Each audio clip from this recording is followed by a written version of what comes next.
Hello दोस्तों, welcome to road to IIT.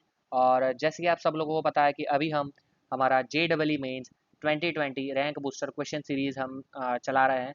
और उसमें हम बहुत ही सुंदर सुंदर क्वेश्चन उठा के उसमें से ट्राई करते हैं देखने का कि भैया उसमें कौन सा कॉन्सेप्ट छुपा हुआ है, कैसे हम क्वेश्चन को अप्रोच करना है, किस टाइप का क्वेश्चन आ सकते हैं। ठीक है, और मैंने उसी टाइप के क्वेश्चन लिए हैं कि जो आपको JEE मेंस के लिए यूज़फुल हो, उसी लेवल के लिए। ठीक है, सो आई होप सबने ये सीरीज़ आप इन्जॉय कर रहे होंगे।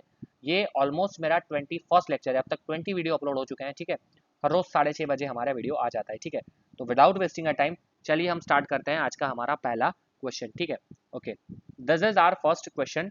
और प्रीवियस SIT का क्वेश्चन लिया है मैंने, पुराना है लेकिन हाँ इस टाइप का क्वेश्चन अभी भी करंटली आ रहा है। क्या बोला है? x-2 का whole square plus sorry mod of x-2 का whole square plus mod of x-2 -2 is equal to 0। इसके हमें all the real roots, condition हमेशा पढ़नी है, real roots of the equation हमें पूछा है। नो प्रॉब्लम, चलो ओके। मैंने आपको हमेशा बताया है मोड वाले क्वेश्चन से हमें ज़्यादा प्यार रहा है क्योंकि वो हमेशा आते हैं एग्जाम में। अगर मोड हटाना ही पड़ेगा, अगर सॉल्व करना हो, लिमिट फाइंड करनी हो, कंटिन्यूटी चेक करनी हो, डिफरेंशिएशन करना हो, इंटीग्रेशन करना हो, कुछ भी करना हो, मोड हटाना कंपलसरी है।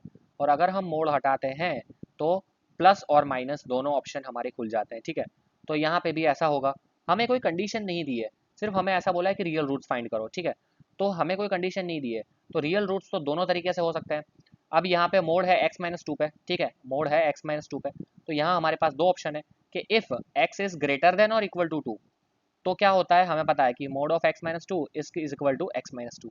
And if x is less than 2, तब हम लिखते हैं कि mod of x-2 is equal to minus of x-2। ठीक है, ये बेसिक प्रॉपर्टी है। ये मैंने ऑलमोस्ट 10 से 15 लेक्चर में बता चुका हूँ मैं, लेकिन स्टिल मैं बता रहा हूँ कि this is the basic rule कि अगर ग्रेटर देन है तो मोड हटाने के बाद वैल्यू सेम रहती है, और अगर लेस देन है तो वैल्यू हटाने के बाद, सॉरी मोड हटाने के बाद वैल्यू के आगे माइनस आ जाता है। ठीक है, ओके, तो हम यहाँ पे दोनों केस देखेंगे और फिर चेक करेंगे कि हमारा आंसर क्या आ रहा है। ठीक है, हमें एक और चीज़ पूछी है, सम पूछा है, sum of all the real roots. Okay, no problem, चलो तो पहले मैं लेता हूँ केस 1, कोई दिक्कत नहीं है, धीरे धीरे आगे बढ़ेंगे। Which is x greater than equal to 2। चलो, तो यहाँ पे क्या हो जाएगा, x-2 का होल स्क्वायर, मोड हटा दिया है। ठीक है, x-2 का होल स्क्वायर प्लस लिखने के बाद x-2 की जगह x-2 ही रहेगा, -2 is equal to 0, -2 is equal to 0। Simplify करता हूँ तो ये हो जाएगा x square minus 4x plus 4 plus x minus two is equal to 0। तो ये हो गया 4 माइनस टू गया, तो ये बच गया x square minus 3x is equal to 0। तो ये हो गया x minus 3 is equal to 0। That means कि x is equal to 0 and x is equal to 3। ठीक है, चलिए, तो यहाँ पे हमें दो वैल्यू मिल गई? नहीं, यहाँ पे हमें एक ही वैल्यू मिली है। कौन सी? x is equal to 3। यही बच्चे मिस्टेक कर देते हैं, यही क्वेश्चन, इसीलिए मैंने ये क्वेश्चन लिया है। यहाँ पे बच्चे क्या करते हैं पता है, यहाँ पे ये दोनों वैल्यू कंसिडर कर देते हैं। यहाँ पे एक्चुअली अगर हमें सम ही पूछा है, ठीक है, तो यहाँ पे जीरो हम ऐड करेंगे तो कोई फर्क नहीं पड़ेगा, लेकिन अगर मल्टीप्लिकेशन पूछा होता तो दिक्कत हो जाता। हमें क्या बोला गया है, सम पूछा है ऑल द रियल रूट्स, लेकिन हमने पहले कंडीशन क्या ली है भैया, कंडीशन ली है x greater than equal to 2। तो हमें जो आंसर मिलेगा उसमें भी हमें यही ऑप्शन सिलेक्ट करना है जो ग्रेटर देन इक्वल टू 2 हो। तो हमारा अभी के लिए हमारा यही एक रूट बना है। पहले केस में हमारा एक रूट बना है, that is x is equal to 3। This is our first root with the case 1। अब हम कर लेते हैं केस 2। ठीक है, नेक्स्ट पेज चला जाता हूँ, मैं केस 2 ले लेता हूँ। केस 2 हमारा बोल रहा है कि x लेस देन 2 लेते हैं। x लेस देन 2 लेते हैं तो मोड हटाने के बाद वो माइनस साइन दे देगा आगे, तो ये हो जाएगा माइनस ऑफ x माइनस 2 का होल स्क्वायर। ठीक है, चलिए, यहाँ पे माइनस लिखने के बाद x माइनस 2 आ जाएगा और माइनस 2 तो है इज इक्वल टू 0। ठीक है, यहाँ पे देखो, मोड हटाने के बाद मैंने माइनस लिख दिया तो यहाँ माइनस एक्स माइनस 2 आ गया। No problem. अब इसको सिंप्लीफाई करता हूँ तो ये हो जाएगा x square minus 4x plus 4 minus x plus 2 minus 2 is equal to 0। तो यहाँ से मुझे मिलेगा एक्स स्क्वायर माइनस क्या मिलेगा 5x plus 4 is equal to 0। No problem. तो यहाँ से मुझे मिल जाएगा x minus 1 x minus 4 is equal to 0। That means कि x is equal to 1 and x is equal to 4। Okay, तो अगेन दो रूट मिले हैं? नहीं भैया, हमें एक ही रूट मिला है, दैट इज दिस वन। क्यों? क्योंकि हमने यहाँ पे जो एजम्पशन किया था वो था x लेस देन 2, तभी हमें ये इक्वेशन मिला है। तो उसके लिए हमें मिला है सिर्फ यही रूल, क्योंकि ये x ग्रेटर देन 2 है तो ये वैलिड नहीं है। सिमिलरली यहाँ पे ये x is equal to 0 valid नहीं है। यहाँ पे हमें मिला x इज इक्वल टू 3 और यहाँ पे हमें मिला है x इज इक्वल टू 1, दो रूट मिले हैं, ठीक है। तो हमें पूछा है सम, तो सम क्या हो जाएगा 3 + 1 दैट इज 4, तो हमारा करेक्ट आंसर हो जाएगा 4। यहाँ पे मिस्टेक कहाँ कहाँ कर सकते हैं वो मैं एक बार फिर से बता दे रहा हूँ। मिस्टेक आप करोगे यहाँ पे, एक तो पहले ये चीज़ में, ठीक है, ये दोनों में आप मिस्टेक करोगे कि दोनों की वैल्यू यहाँ पे सब अज्यूम कर लोगे, सब आप 4 ऑप्शन ले लोगे और सबका एडिशन करोगे, ठीक है, तो आपका आंसर गलत आ सकता है। फिर दूसरी आप गलती करोगे सिर्फ एक ही कंडीशन है एज्यूम करके, x greater than equal to 2 ही एज्यूम करके आप सॉल्व करोगे और आप करोगे, ये गलती होने का चांस वैसे कम है। और सबसे बड़ी गलती आप जो करते हो वो है सम नहीं करते हो। बच्चे क्या करते हैं 3 and 1 आया तो कोई भी एक आंसर लिख दिया जल्दबाजी में, या तो 3 लिख दिया या तो 1 लिख दिया, सम आप लास्ट में करना भूल जाते हो। और अगर सम भी करते हो तो सम करने में भी शायद तक गलती हो सकती है। ये 2-3 पॉइंट्स हमें ध्यान रखने हैं, ठीक है। आप लोगों को लग रहा होगा यार ये तो गलतियाँ नहीं होती है, ठीक है, लेकिन गाइज आप एग्जाम दोगे तब आपको पता चलेगा कि ऐसी सिली मिस्टेक्स ऐसे जिसे हम कहते हैं, ठीक है। फिर लोग आके पूछते हैं कि सर मैं मेरे से सिली मिस्टेक बहुत हो रही है, तो सिली मिस्टेक कैसे रिड्यूस करूँ, तो सिली मिस्टेक आप ऐसे ही रिड्यूस कर सकते हो with the practice, with the right approach, ठीक है। चलिए देखते हैं हमारा नेक्स्ट क्वेश्चन। ओके, वाह भैया क्या क्वेश्चन है, बहुत ही सुंदर question. If x² + px + 1 is a factor of ax³ + bx + c, then इसमें से कौन सी कंडीशन सेटिस्फाई होती है। भैया आई विल एक्सेप्ट कि बहुत ही सुंदर क्वेश्चन है ये, ठीक है। देखो ध्यान से देखो, ठीक है, हमें बोला गया है कि this is the quadratic equation, this is the factor of this equation, cubic equation. But of ऐसी चीज़ है क्योंकि क्यूबिक में हमें 3 रूट्स मिलेंगे और इससे हमें मिलेंगे 2 रूट्स, तो ये जो 3 रूट्स होंगे उसमें से 2 रूट्स तो हमें डायरेक्टली दे दिए हुए with the form of an equation. ये आप ऐसे सोच सकते हो कि अगर हमें कुछ x + 1 का क्यूब दिया है, ठीक है, तो इसको मैं ऐसे तो लिख सकता हूँ ना, x + 1 इंटू x + 1 का होल स्क्वायर, और x + 1 को मैं लिख सकता हूँ, x + 1 के होल स्क्वायर को x² + 2x + 1, ठीक है। तो हमें बोल दिया है कि x + 1 के क्यूब का, ये क्यूबिक इक्वेशन है, तो इसके क्यूब का एक फैक्टर है ये। एक्चुअली ये एक फैक्टर नहीं है, एक्चुअली ये 2 फैक्टर है, लेकिन 2 फैक्टर कंबाइन करके एक इक्वेशन दिया है, ठीक है, ओके नो प्रॉब्लम। और तीसरा फैक्टर हो जाएगा इसका ये वाला, यही क्वेश्चन में दिया हुआ है, आई होप सबको समझ में आया होगा। और इसके ऊपर से हमें डिड्यूस करना है कि कौन सा ऑप्शन यहाँ पे सही बैठ रहा है, ठीक है। बहुत ही सुंदर क्वेश्चन है, ठीक है, आई होप सबको क्वेश्चन समझ में आ गया होगा। अब हम देखते हैं कि कैसे इसको सॉल्व करना है, ठीक है, ध्यान से देखना, एक एक स्टेप ध्यान से समझेंगे, ठीक है, कोई भी गड़बड़ी नहीं करनी है इसमें, ओके। चलिए, तो क्या हमें दिया है पहले तो ओके, तो x² + px + 1, तो हम पहले दो इक्वेशन, दो तो हमें फैक्टर पता ही है, यहाँ से हमें दो फैक्टर इसके दो सॉल्यूशन मिल जाएंगे, x² + px + 1। तो यहाँ से मुझे पता चल सकता है कि इसके सपोज के हम ले लेते हैं कि इसके जो सॉल्यूशंस है, इसके जो फैक्टर है वो है अल्फा एंड बीटा, ठीक है। और ये दोनों जो होंगे सॉल्यूशन, ये इसका सॉल्यूशन अल्फा बीटा है, ठीक है, इसके दो रूट्स, आई विल से इसके दो रूट्स है अल्फा और बीटा, और यही दोनों रूट्स इसके भी रूट होंगे, बट ऑब्वियसली क्योंकि ये इसका फैक्टर है, ठीक है। तो अल्फा बीटा के हमें प्रॉपर्टी पता है कि alpha + beta is equal to होता है -b/a, and alpha into beta होता है गाइस c/a, ठीक है। तो इसमें अगर हम यहाँ पे यूज करें तो अल्फा + बीटा यहाँ पे मुझे मिलेगा -b/a, that is -p/1, that is -p, और अल्फा इंटू बीटा मुझे मिलेगा c/a, that is 1/1, that is 1, ठीक है। अल्फा + बीटा मिला और अल्फा इंटू बीटा मुझे मिल गया है, ठीक है। आई होप यहाँ तक सबको समझ में आया होगा, नो प्रॉब्लम। चलो ओके, और एक और चीज़ हम यहाँ से देख सकते हैं, ठीक है, अगर यहाँ पे ये स्टैंडर्ड फॉर्म लेता हूँ क्यूब के लिए, ठीक है, क्यूब के लिए मैं स्टैंडर्ड फॉर्म लिखता हूँ ax³ + bx + c + d is equal to 0। ध्यान से समझना, इसमें 2-3 कॉन्सेप्ट आपके क्लियर होने वाले गाइस, ठीक है, ये बहुत इंपॉर्टेंट है। अगर आपको दिया हो x² + ax²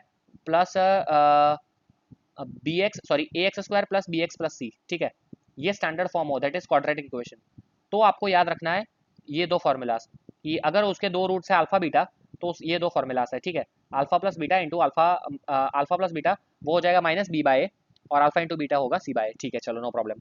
अगर आपको क्यूबिक इक्वेशन दिया हो, ठीक है, ये क्वाड्रेटिक के लिए ये दोनों है, अगर आपको क्यूबिक दिया हो तो क्यूबिक के लिए हमें 3 प्रॉपर्टीज मिलती है, ठीक है, 3 प्रॉपर्टीज हमें मिलती है। तो वो कौन सी 3 प्रॉपर्टीज है मैं आपको बता देता हूँ, ध्यान से समझना, ठीक है। पहला हमें मिलता है alpha beta plus beta gamma plus gamma alpha. मैंने अज्यूम किया है कि इसके 3 रूट्स है, वो है अल्फा बीटा एंड गामा, क्योंकि अल्फा बीटा तो ऑलरेडी 2 रूट्स है, ये हमें पता है, okay. Alpha beta beta alpha plus gamma alpha वो मुझे मिलता है हमेशा b/a, ठीक है, वो मुझे मिलता है b/a, यहाँ से मुझे मिलेगा b/a, ठीक है, ओके। फिर अल्फा बीटा गामा तीनों का मल्टीप्लिकेशन मुझे मिलेगा माइनस सी बाय ए, ठीक है। और एक और मुझे मिलेगा alpha plus beta plus gamma, वो मुझे मिलेगा डी बाय ए, ठीक है। आई होप सबको ये समझ में आया होगा। बहुत ही इंपॉर्टेंट फॉर्मूलाज है ये तीनों के तीनों, याद रखना पड़ेगा, सबको याद रखना पड़ेगा, ये बहुत ज़्यादा यूज़ होते हैं, ठीक है। ध्यान से इसको दिमाग में ठूस लो कि अगर क्यूब हो, लोगों को क्यूब वाला पता नहीं होता है, क्वाड्रेटिक वाला शायद तक ये सबको पता होगा, लेकिन ये पता नहीं होगा, ठीक है। तो इसको भी आप याद कर लो, ठीक है। तो अब यहाँ पे हम क्या डिड्यूस कर सकते हैं कि ओके, यहाँ पे डी नहीं है, देखो प्लस डी तीसरा टर्म नहीं है, तो उसका मतलब यहाँ पे मैं डिड्यूस कर सकता हूँ कि ये ज़ीरो हो जाएगा। तो यहाँ पे मुझे मिलेगा alpha plus beta plus gamma is equal to zero as per this equation, okay. Alpha beta into gamma वो क्या हो जाएगा, सी बाय ए, तो वो हो जाएगा माइनस सी बाय ए। और alpha beta plus beta alpha plus gamma alpha वो हो जाएगा, क्या हो जाएगा, बी बाय ए, ठीक है। तो ये जो हमें दो फैक्टर्स दिए हैं, क्वाड्रेटिक इक्वेशन और क्यूबिक इक्वेशन, उस पर से मैंने ये 5 इक्वेशन बना लिए हैं, ठीक है। और पाँचों के पाँचों को मैं नेक्स्ट पेज में जाके अच्छे से लिखता हूँ, ठीक है, आपके लिए, तो थोड़ा सा भी कन्फ्यूजन ना हो। पहला इक्वेशन मिला alpha plus beta is equal to minus p, that is equation 1। दूसरा हमें मिला alpha beta is equal to 1, that is equation number 2। ये हमें दोनों क्वाड्रेटिक से मिला। और क्यूबिक इक्वेशन से मिला हमें alpha plus beta plus gamma is equal to 0, ठीक है। ये थर्ड इक्वेशन हमें मिला alpha beta plus beta gamma plus gamma alpha that is equal to b by, ये हमें मिला फोर्थ इक्वेशन। और alpha beta gamma is equal to c by a that is minus c by a, वो हमें मिला fifth equation, ठीक है। अब हमें क्या करना है, सिंपली हमें पूछा क्या है, अल्टीमेटली हमें एक इक्वेशन बनाना है इन दोनों के फॉर्म में, ए और बी के, ए बी सी के हमें फॉर्म में एक इक्वेशन बनाना है, ठीक है, नो प्रॉब्लम। तो हम क्या करेंगे, इन इन सबको सिंप्लीफाई करके गामा की वैल्यू लाने का ट्राई करेंगे, तो उससे हमें आसानी हो जाएगी, ठीक है। तो कैसे गामा की वैल्यू हमें मिल सकती है, हमें पता है अल्फा बीटा, हमें पता है अल्फा बीटा गामा। तो what I will do is I will do 5 divided by 2, चलो नो प्रॉब्लम, ठीक है। तो alpha beta gamma divided by alpha beta is equal to minus c by a divided by 1। तो इससे मुझे मिल गया कि gamma is equal to minus c by a, no problem. अब मुझे क्या बोलते हैं, गामा भी मुझे मिल गया है, ठीक है। अब एक और चीज़ मुझे पता है यहाँ पे कि अल्फा बीटा क्या है, माइनस पी। अल्फा बीटा क्या है बताओ मुझे, माइनस पी। और alpha plus beta plus gamma क्या है, 0। तो यहाँ से मैं लिख सकता हूँ विथ 1 एंड 3, 1 एंड 3 से मुझे क्या मिलेगा, अल्फा बीटा की जगह माइनस पी रखता हूँ, minus p plus gamma is equal to 0। तो यहाँ से मुझे मिलेगा gamma is equal to p, no problem. देखो ध्यान से देखो, गामा इज इक्वल टू मुझे सी माइनस सी बाई ए मिल गया, gamma is equal to p भी मिल गया। तो इससे मैं क्या लिख सकता हूँ, इससे मैं लिख सकता हूँ कि p is equal to gamma is equal to minus c by a, no problem at all, ठीक है। और अब मेरा फाइनल स्टेप मैं यूज़ करने जा रहा हूँ, ठीक है। और अब मैं किस किस को साथ में लूँगा, देखो जो 1 2 एंड 4, इन सबको मैं साथ में लेता हूँ, 1 2 एंड 4 इन सबको मैं साथ में लेता हूँ, ध्यान से समझियो, ठीक है। कोई भी गड़बड़ी यहाँ पे नहीं होनी चाहिए, ध्यान से समझना। देखो तो यहाँ पे मुझे पता था alpha beta plus beta gamma plus gamma alpha, ठीक है। ये मुझे पता था क्या था, बी बाई ए। ये कहाँ से मिला मुझे, 4 में से, 4 में लिखा हुआ है, ठीक है, नो प्रॉब्लम। अब अल्फा बीटा मुझे पता है 1, ये कैसे मिला, 1 से, इक्वेशन 1 से मिला, प्लस बीटा इंटू गामा, ठीक है। और गामा इंटू अल्फा, तो गामा मैं यहाँ पे कॉमन ले लेता हूँ, इंटू में लिखता हूँ अल्फा प्लस बीटा। और अल्फा प्लस बीटा क्या था आप मुझे बताओ, अल्फा प्लस बीटा वो था minus p is equal to b by, ठीक है।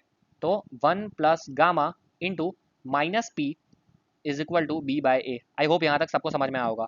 मैंने इक्वेशन 4 यहाँ पे यूज़ किया है, alpha beta is equal to 1 लिखने के लिए इक्वेशन 1 यूज़ किया है, और यहाँ पे alpha beta is equal to minus p लिखने के लिए इक्वेशन 2 यूज़ किया है, इसलिए मैंने लिखा 1 2 एंड 4 का यूज़ करके, ठीक है। अब इसको मैं सिंप्लीफाई और करता हूँ। अब मुझे पता है गामा इज इक्वल टू क्या है, माइनस सी बाय। ये मैं क्यों कर रहा हूँ, क्योंकि मुझे जो फाइनल इक्वेशन लाना है वो ए बी सी में लाना है, गामा और पी में नहीं। तो मैं पी और गामा दोनों की वैल्यू में ये पुट कर दूंगा, ठीक है, ध्यान से देखना। तो क्या हो जाएगा, 1 प्लस गामा की जगह मैं क्या लिखूंगा बताओ, गामा इज इक्वल टू क्या है, minus c by, minus c by, okay, into minus p क्या है, माइनस पी हो जाएगा सी बाय, और इज इक्वल टू क्या सामने दिया है, बी बाय।